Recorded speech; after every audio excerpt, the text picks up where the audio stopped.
just like we have a poverty line where we kind of all agree that nobody should be below, and we have all sorts of measures and policies to make sure nobody falls below the poverty line, there should be something similar at the upper side of the wealth distribution, namely a wealth limit. Nobody should have more than a certain amount of personal wealth.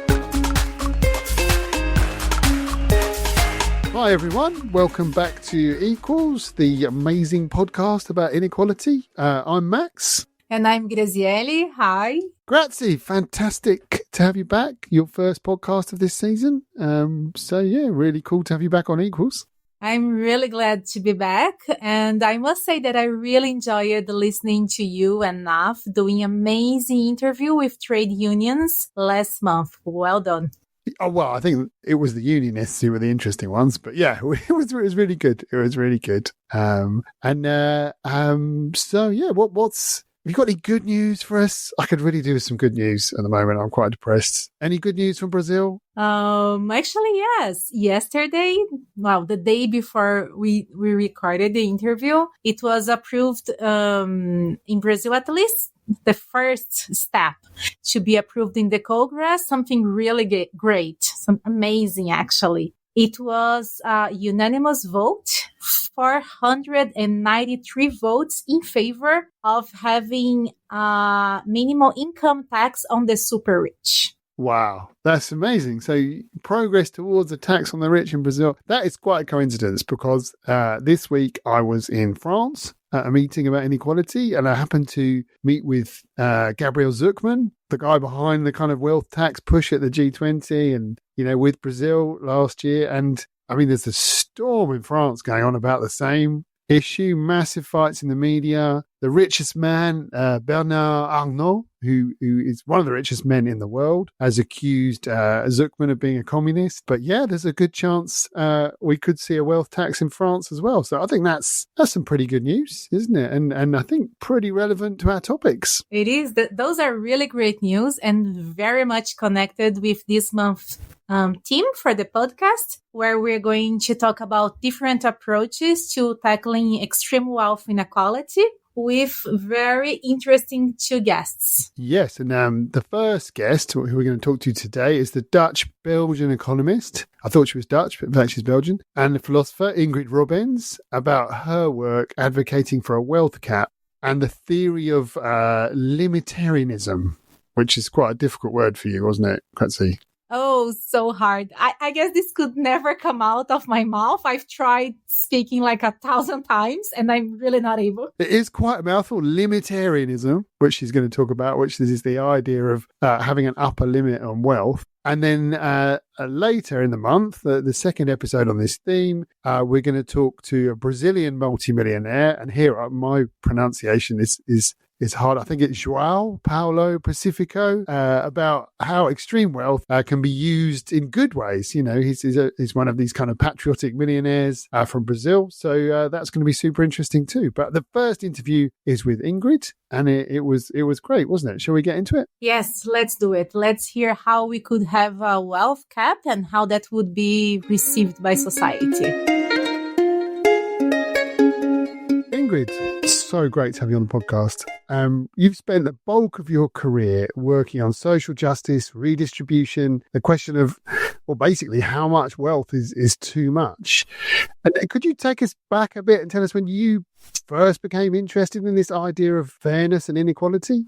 Yes, so the question of fairness has been interesting to me, or has been kind of a part of who I am since as long as I can remember. So I remember some episodes from when I was a child that I was already raising issues of what I perceived as unfairness in my primary school. For example, I'm born in 72, so that must have been around 1980. And they took us on the Friday afternoons. The boys were learning carpentry and the girls were learning knitting. And I was like, why do I have to learn to knit? So I went to the headmaster to complain, because I just felt like you shouldn't force people to learn something just because they happen to be boys or girls. So I think it's a character trait, really. And that's also how I came to look at inequality, because I see inequality not just as some economists do it as a problem for, say, the economy or for economic growth. But I see it as an issue in itself. I see it first and foremost as an issue of fairness. And also, if you think about wealth inequality as an issue that can lead to other kinds of harms and dangers, such as to do with the state of the planet or social cohesion or, well, quite important right now, democracy. You released a book called Limitarianism, The Case Against Extreme Wealth. And could you give us a summary of its central arguments and tell us if now, 1 year later, is it still relevant? To already anticipate the answer to the last question, it is actually, unfortunately, even more relevant than at the time I wrote it. When I wrote it, I was thinking, is this perhaps a bit too radical of an argument? But now I think it's actually been too soft. So what do I argue in the book? I argue that just like we have a poverty line where we kind of all agree that nobody should be below, and we have all sorts of measures and policies to make sure nobody falls below the poverty line, there should be something similar at the upper side of the wealth distribution, namely a wealth limit. Nobody should have more than a certain amount of personal wealth. But with the poverty line, we know what the reason is why we don't want anybody to be below the poverty line. Namely, it means that people's basic needs are not met. With the wealth limit, it's not so clear. Like, why would you want to have a wealth limit?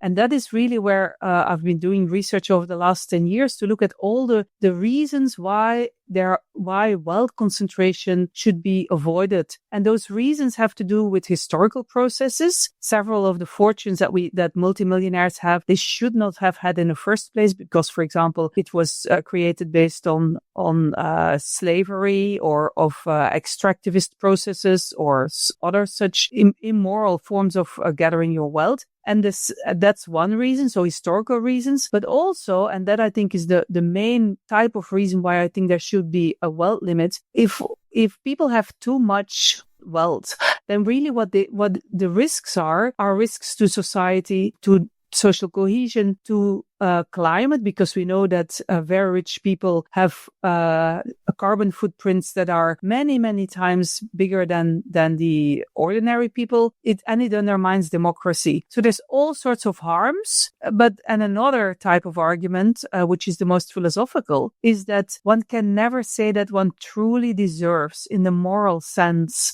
such an amount of wealth. I think some wealth inequality can be justified, either because people, for example, have worked really hard or they took some risk. But those kind of reasons can only justify some limited inequality. And if we look at the data right now, I mean, I haven't checked today what the status of the billionaires today, but last time I looked, Elon Musk was just around the 400. I can tell you because we were looking for our Davos report this morning. He just topped 500 billion for the first time ever. So when I started to give talks on my book, which came out in Dutch in November 2023, he had, off the top of my head, like around 250 billion. But we have to realize that our brains are really not made to really fully understand these figures. So we have to translate them into something that we do understand. In the country where I live, you can buy a really nice house for 1 million. So if you have 500 billion, you have 500,000 really nice houses. Yeah, so that you could buy 500,000 houses. Yes, yeah. So that is crazy. What I did in the book is I calculated what one should earn per hour if one were to work all one's life 50 hours a week. And I found for Elon Musk in the summer of 2023, it was something like, roughly around $200,000 an hour. And of course, that makes it clear, like, on what a scale we're talking. And that also makes it clear how big the damage can be if they use that money to do bad things. And unfortunately, I think we should increasingly be worried, not just that we have lots of nice people in the world and then some greedy people, but we also have some truly wicked or evil people who are trying to destroy democracies. They're trying to take over the entire planet in their own kind of, I think dictatorship is almost the best word, but they are these tech authoritarian businessmen who hate democracy, who think democracy is a thing from the past, and who want to set the world, reform it according to their own rules, which are not people friendly. And then there is a final argument, which perhaps we should be least concerned about in this podcast, but that is that you might even wonder whether it's good for the wealthy people themselves to have so much money, because people who grow up in very wealthy families actually tend to have lower mental health. They tend to complain about lack of meaning in their lives and so forth. So I think the case for limiting extreme wealth concentration is what we as scholars call overdetermined. That means there are very, very many reasons. Whether you care about the planet or the climate, or you care about the lives of the poorest, that you could really significantly improve if we were to redistribute that wealth. Or if you care about economic justice, fair wages, or if you care about democracy, whatever you care about, I think there are reasons to really consider that we should cap the amount of wealth that any person can have. I mean, I agree with you. Many of your detractors, though, and I've seen, would just dismiss it out of hand as communism. Yes. And well, I mean, how would you distance? Is this an ideology, limitarianism? How would it differ from communism? If you were in the room with Karl Marx, how would you distinguish yourself between your perspective and Karl's? There is actually a category mistake here, because communism I would see as a set of structures, mainly economic structures in society.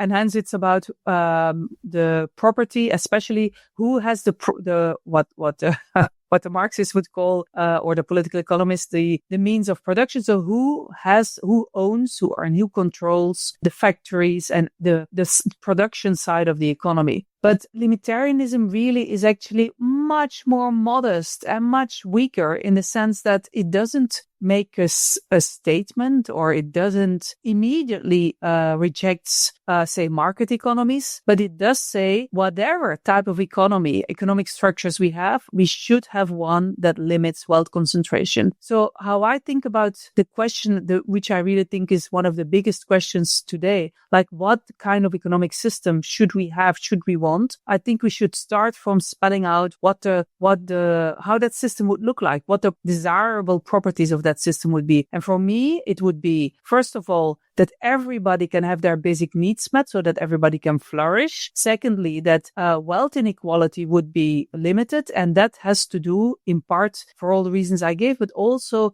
with the third reason, which is that everybody should be seen as everybody else's moral equal, which implies, among other things, that everybody together decides how societies look like. So you should have genuine democracy, not just fake elections, but genuine democracy. And then, of course, you want some basic liberties protected, and all of this should be within the limits of the planet. So you want it to be ecologically sustainable, and the economy should be at the service of it being possible for us to live good lives in harmony with each other, in harmony with nature. And right now, the economic system is completely at the service of those that are most powerful, which happen to also be those that have most wealth. And we are in a very vicious circle where this reinforces itself. I think you're right. And I think, I think most people would agree with so much of what you're saying, Ingrid, and think that, it's common sense. And the idea that it has to be an ideology, it just makes sense that there's such a thing as too much.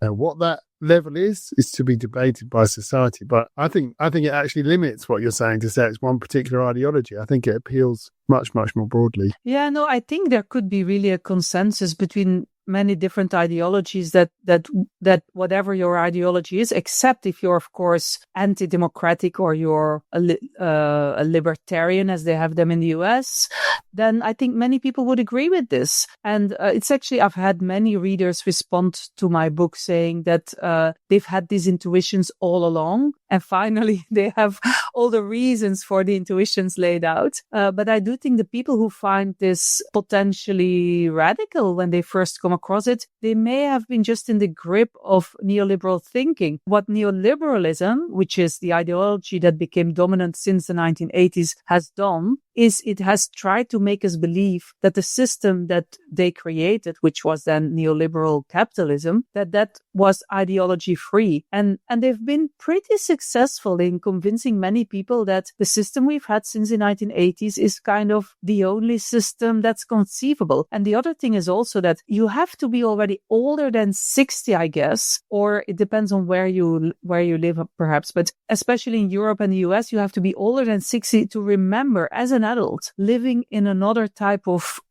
political economy. So that means we have had entire generations who've only known neoliberalism as an ideology and neoliberal capitalism as a system. And for them, when they come across this idea that the sky is not the limit, because that's in the end what I'm saying in my book. No, the sky is not the limit. There's very good reasons to lower that limit, whereas the neoliberalism embraces this idea that the sky is the limit and that it's really good that people become very rich. So it upsets something that very many people have taken for granted. So I think that is what might explain that on the one hand, you have people who say, yes, this is common sense. And then on the other hand, you have people who find this quite shocking the first time they read it. But then I should say that I've had a couple of people who, for whatever reason, read the entire book and they started out thinking, oh no, this is too radical. But anyway, I'm going to read it. And then it changed their mind. By the end, they became convinced by the arguments. And that I think is hopeful, that people are open-minded enough to, even if their initial intuitions are that, no, this is too radical, or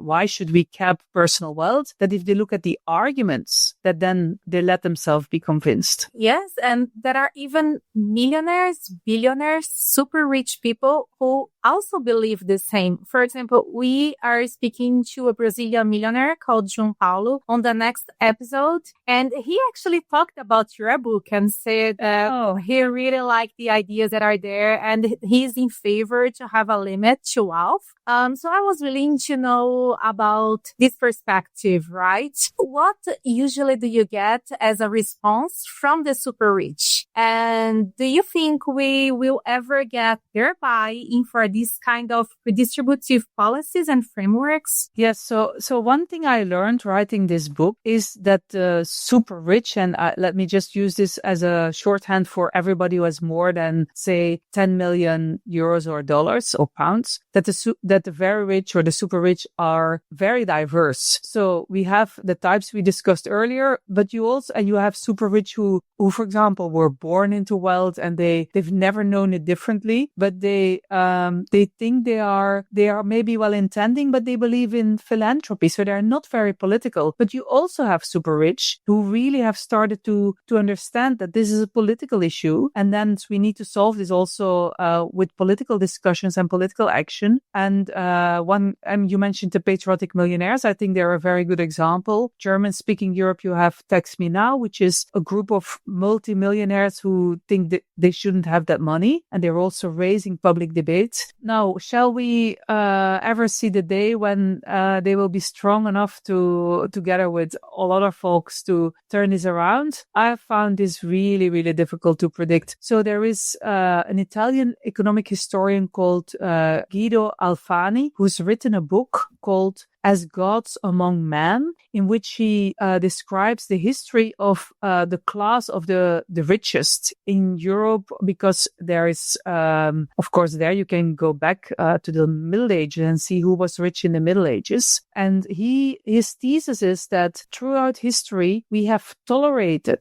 that some people were very rich because at the times when there was a real crisis, for example, there was the pest in Europe, or there was a war, the super rich would chip in. They would basically pay to restore balance and order in society and help everybody. And his thesis is that the super rich are no longer willing to do that. In fact, they are increasingly pulling away from society and putting themselves outside societies. And he believes that, if you look historically, he says this is really a recipe for a revolt. Well, I am.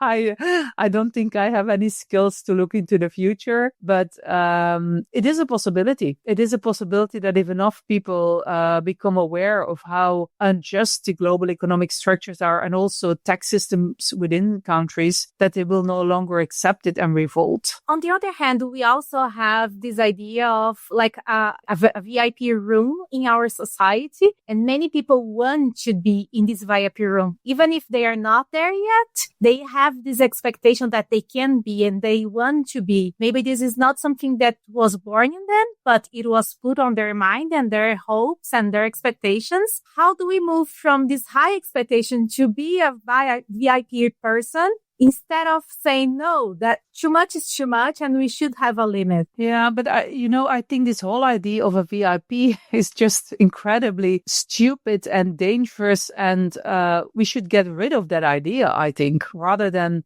we should fight it. And the reason is, what we should fight for is the very, very basic, I think it's the most core moral argument, which is the equal moral worth of individuals. And if you look at authoritarian groups, but also some of the super rich, the more kind of unhelpful and unfriendly super rich, they are sometimes denying this idea that everybody has equal moral worth. And then you could come with ideas such as that there are some people that are better or overall as a person more deserving than another group. And that is, I think, something that we should fight, because they then also feel entitled, for example, to take actions that put themselves outside of society. I mean, one of the things I read up when I was writing my book is that one of those tech billionaires, he bought a spot of unspoiled land in New Zealand next to a lake.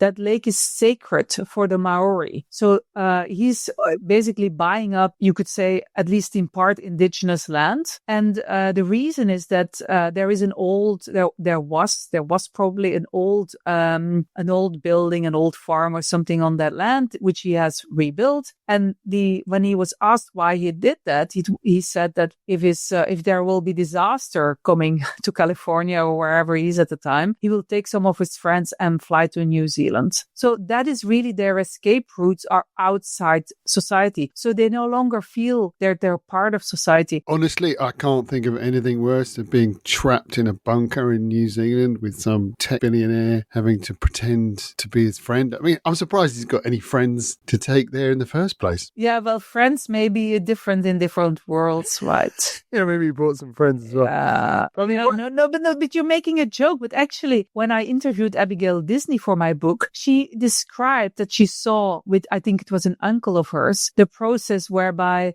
his friends, when he became rich, his friends increasingly disappeared and were replaced by people in a paid capacity. And of course, with friends, your friends you trust, but you also can tell them when you disagree. But if your wage depends on somebody, they can't be your friends. Yes, I agree. I mean, so I mentioned earlier that the super rich are very diverse, but I should say that also, for example, the patriotic millionaires have taken the initiative to put together a consortium of groups, which includes Oxfam, which includes the London School of Economics, New Economics Foundation, Good Ancestor Movement, which is a progressive wealth advisory firm in the UK. And I'm also involved, and we're going to try to do the research and then also the engagement with society to find out where that richest line would be. Because in my book, I give a number, but I also say I do not know what the number is because the research hadn't been done by the time I wrote the book. I mean, one of the things that's, I think, on everybody's mind is the move to the right politically, almost everywhere, it seems, and so quickly. Too. And I know it's something that, I mean, you guys have had going on in Holland for quite some time. And in fact, back in June, a couple of months ago, the Dutch government collapsed when, Geert Wilders withdrew his far-right party from the governing coalition. But equally in other countries, including my own, it seems the right gets stronger every day. How do you see this kind of, if people are really finding such right-wing ideologies attractive and wanting to vote for them, where do you see kind of limitarianism or debates around having too much in that context? Isn't it the case that people just want to blame migrants? They're not interested in billionaires anymore? Yes. So I think the migrants are the scapegoats. I mean, I'm also really not entirely sure, but I think my best guess kind of explanation would be the following. There are two causes here. One is that because of neoliberalism, the lives of many people have become much more insecure. So when we had in Europe, when we had welfare states and we had less inequality, there were more basic goods and more public goods for everybody. So the life of most, definitely the middle classes, were easier and more secure. So by having this neoliberal turn in capitalism, the lives have become insecure. It has become much more difficult to find housing and so forth. So the people then feel unseen. They feel threatened. And then, of course, they look for a scapegoat. And then there's this second thing, which is I think we shouldn't underestimate the rising force of anti-democratic parties. They dress as if they are democratic parties. They say they are the voice of the people. But when you really look carefully, they have a front and they have a back. This is actually what I'm now saying comes from research by scholars who study extreme right parties. And they're at the front, they speak about the people and anti-elites and all these things. But at the back, they're really having a network across the world of authoritarian groups that support each other. They work with propaganda techniques to convince people that the classical parties no longer defend their interests. And then they start to blame migrants for everything. And that's then what people believe will solve their problems. They look for a strong leader because they're lost. This is a trick from the playbooks of the 1930s fascists, and we just see it unfolding again before our eyes. And what makes it more difficult to resist this right now is that neoliberalism has also led to an increased share of the media that has come into a private ownership. So media, rather than being public media and independent media, are increasingly in the hands of some very rich people themselves. And then they start to basically censor and self-censor. And it's very important to be clear about what these parties say. You really should call them fascist parties or extreme right parties, and what they really do. And the problem with this kind of argument is that it almost sounds as a conspiracy theory. And of course, we don't want to believe in conspiracy theories. But in this case, there's actually pretty solid research that these extreme right parties meet, that they support each other. I can recommend everybody to read the book by Anne Applebaum called Autocracy Inc., where she explains this. And so that really makes it more difficult because it shows that the problem of extreme wealth and inequality and the problem of the decline of democracy and the rise of fascism are very clearly intertwined. That's absolutely brilliant. In fact, our Davos paper, it was a good segue, but our Davos paper coming out in January is about exactly that. And that famous quote from Louis Brandeis, the Supreme Court Justice, when he said, you can have extreme wealth or you can have democracy, but you just can't have both. Listen, Ingrid, that was wonderful. Thanks for the interview. Well, that was really interesting. What stood up for you, Max? Well, I mean, as a philosopher myself, it was the philosophy, really. Sorry, I didn't know that. You didn't know I was a philosopher? No. Yes, I am. I'm a philosopher. I studied philosophy. I'm also a very, broadly speaking, quite a deep individual. But anyway, for the interview, I actually think that the back and forth about communism ideology was really interesting, because I really think the reason that Ingrid's book has been so popular and has had such mass appeal is because it's not really political. It's not ideological. It's a moral argument, isn't it? It's this sense that there is such a thing as too much, having too much. Okay, we can debate how much too much is, but most people think it's common sense that there is an upper limit and that where people can just keep consuming and, there's no limit to greed, that there's something wrong with that. I think that really stuck with me, that this is common sense. It's a moral argument, and it goes beyond left and right in some ways. But what about you? What did you think? Well, for me, it was two things, actually. The first one was exactly on this that you were speaking about, the idea of a wealth cap. And then a bunch of numbers started coming to my mind. So a wealth cap, how much should that be? Should that be different by each country? How are we going to calculate that? And then numbers. Now, this is because you're an economist, I think. Would that be fair? Yeah. But also there was another part that this idea of VIP and the desire to get there, probably because I live in a very, very unequal country. And this is something that people are always trying to reach, to be a super rich, to be a very important person, to be in an exclusive place, and the effect that is generating society. So people are always competing with each other. It reduces solidarity. It's hard because it's almost as if people could be separated by groups of different levels. So it's a very hard and serious impact in society. Yeah, I agree. Well, that's actually quite philosophical, Gracie, I think. So maybe you're a philosopher too, but I definitely think that the divisiveness of the VIP culture, she was great on that. Yeah, it was just such a fascinating topic, fascinating interview. Okay, so I know we've told you that the next interview will be with a Brazilian millionaire, and it will be, but in between, we've got an extraordinary episode, kind of an exciting bonus this month, where we're going to be going in a very different direction. Normally we talk about economic inequality on this podcast, but this interview, which Grazie and I did, which was really, really powerful, really moving, is about the role of women and the deep inequality at the heart of peace negotiations. And it's with Dr. Sara Emmood and Dr. Sanam Naragi Andalini. And that's actually coming up next. And it touches on the powerful impact that having women at the table in peace negotiations can have. She talks about the experiences in the places like Northern Ireland in the peace process. And then there's also a significant portion of the interview where we talk about the horrific situation in Gaza. So it's a tough interview, but it's very moving and really powerful. I'd really recommend people listening to that one. Yes, it was very powerful. So keep up following the episodes of Equals. And if you found this episode interesting, subscribe, share, join the conversation. And don't forget to sign our newsletter, which always have so many good recommendations at equals.inc. Brilliant. Thanks, everybody. And talk to you all next time. Talk to you next time. Bye-bye.